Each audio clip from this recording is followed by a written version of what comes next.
Sir, a couple questions, please. First, this morning in Parliament, you talked about words being used during campaigns would be recorded and used possibly as evidence that recordings were being made, collected. I would like to ask is that sort of a warning? The opposition party seems to think that's intimidating. And second question, you gave BBC a mention earlier. I'd like to ask for equal time for VOA. The Amharic service has been jammed now for the past 3 weeks, and I would like to ask you that the Tigrinya service is not being jammed, the Oromifa service is not being jammed, but in the middle, the Amharic service is being jammed. Can you tell us, do you know anything about it and why it's happening? Well, the disadvantage of listening to Prime Minister through a translator is that you may get it wrong. I didn't say words were being recorded in the Parliament today.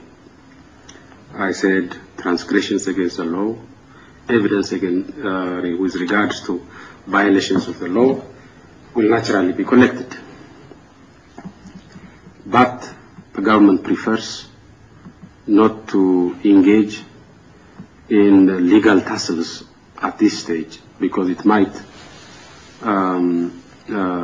negatively affect the elections.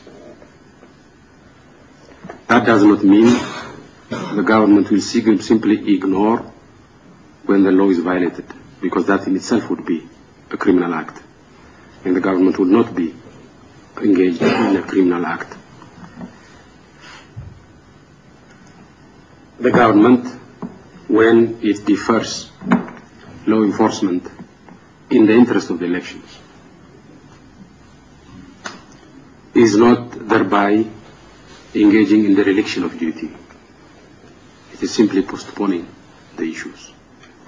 And the government may come back later, after the elections, based on the evidence, to, if necessary, take those who have violated the laws to court.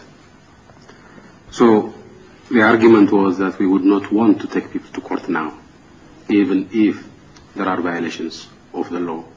Now that doesn't mean we will look the other way if an opposition candidate kills somebody. But short of such types of outrages, we prefer to look the other way during the election contest in the interest of a smooth election contest.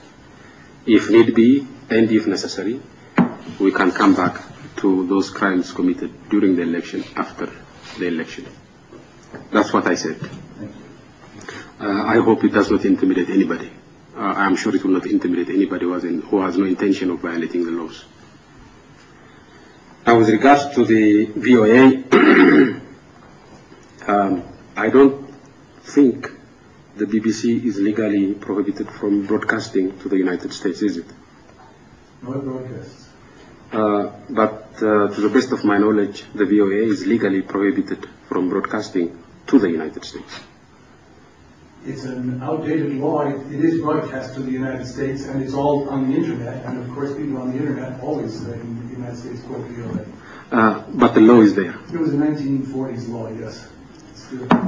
So, if we were to prevent the VOA from broadcasting in Ethiopia, we would simply be following the letter of the law of the United States. But that is beside the point. The main point is what the VOA Amharic service has been engaged in for the past 18 years. We have been convinced for many years now, and that in many respects the VOA Amharic service has copied the worst practices of radio stations such as the Radio Mille Collines of Rwanda in its wanton disregard of minimum ethics of journalism and engaging in destabilizing propaganda. We have from time to time provided piles and piles of evidence to concerned U.S. authorities about it. We have from time to time been promised that they would do something about it. But we have not seen anything being done about it to correct it. Indeed, we know of, shall we say, blue-blooded Americans being booted out from the VOA if and when they try to correct this violation. So at this stage we have given up on the objectivity and professionalism of the VOA service to Ethiopia. And we have, for some time now, been trying to beef up our capacity to deal with it, including through jamming. I'm not sure whether we have yet built that capacity. But there are guidelines given to the concerned officials to build up that capacity.